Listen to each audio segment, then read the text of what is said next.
नमस्कार। लोक दर्पण पर प्रस्तुत है धारावाहिक कुलक्षणी नार की 30वीं कड़ी। आइए सुनते हैं आगे की कहानी। रवि के बड़े भाई ने पुणे जाते समय उसे भविष्य के प्रति आगाह किया था। फिर भी रवि को भाभी से उम्मीद थी कि वह बड़े भैया को इस रिश्ते के लिए मना लेगी। भैया भाभी के पुणे जाने के बाद उसने मंजू को पुनः पत्र लिखकर यह बताया कि उनके प्रेम प्रसंग के बारे में उसके भैया भाभी को पता लग गया है। उसने पत्र में यह भी लिखा कि उसने अपनी भाभी को साफ साफ बता दिया है कि वह शादी करेगा तो सिर्फ मंजू से, अन्यथा वह भी कुबेर की तरह सन्यासी हो जाएगा। आगे उसने मंजू को पत्र में यह भी लिखा कि अब वह खुद भी अपने माता पिता को अपने और मेरे रिश्ते की बात बताने की हिम्मत रखे। यह पत्र जब मंजू को मिला तो वह मन ही मन बहुत खुश हुई। आखिर उसे अपनी योजना सफल होती दिखाई दे रही थी। माता पिता के कहने पर मंजू करीब 2 महीने बाद एक बार फिर मायके से अपने ससुराल जाने की तैयारी करने लगी। मंजू ने रवि को पत्र लिखकर बताया कि अब वह कुछ दिन के लिए अपनी ससुराल जा रही है, इसलिए अभी वह फिलहाल उसे ससुराल के पते पर ही चिट्ठी लिखे। उसने रवि को बड़ी भावुकता के साथ लिखा कि ससुराल भी क्या, वह उस घर को अब एक किस्म से नरक ही समझती है। फिर भी अपने लत्ते कपड़े और गहने लेने तो उसे उस घर में एक बार जाना ही पड़ेगा। फिर एक दिन मंजू के पिता हीरालाल मंजू को साथ लेकर उसके ससुराल चले आए। मायके से ससुराल आते वक्त मंजू इतना रोई कि सारा गांव इकट्ठा हो गया। ससुराल पहुंचकर मंजू ने देखा कि नंदुली के स्वास्थ्य में अब पहले की अपेक्षा बहुत सुधार हो चुका था।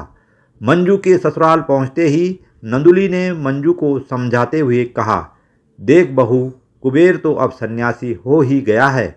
अब उसका गृहस्थी में वापस लौटना मुश्किल है, इसलिए तू सोच विचार कर ले। तेरे साथ समधी जी भी यहाँ आए हैं। यदि तेरे मन में कोई विचार हो तो अपने ससुर और पिताजी को साफ साफ बता दे। हम भी जानते हैं कि तू उम्र भर अपनी इस जवानी को एक जोगी के नाम पर बर्बाद नहीं कर सकती।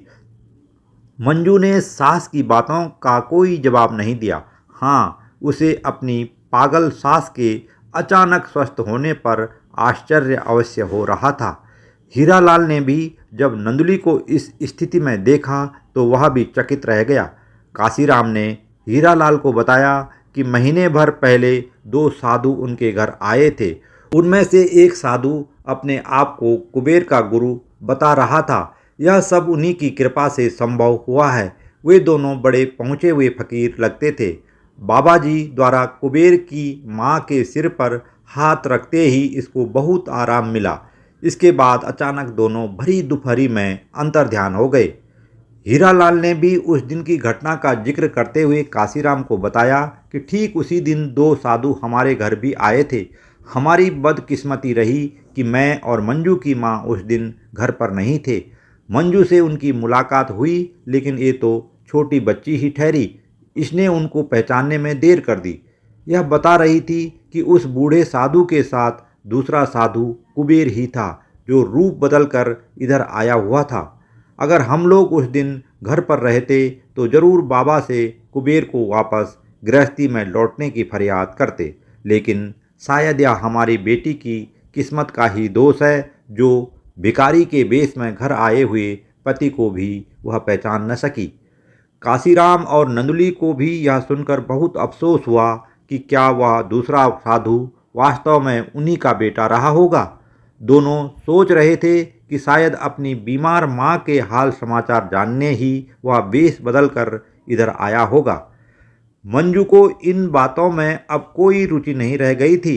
उसका मुख्य लक्ष्य अब रवि को हासिल करना था।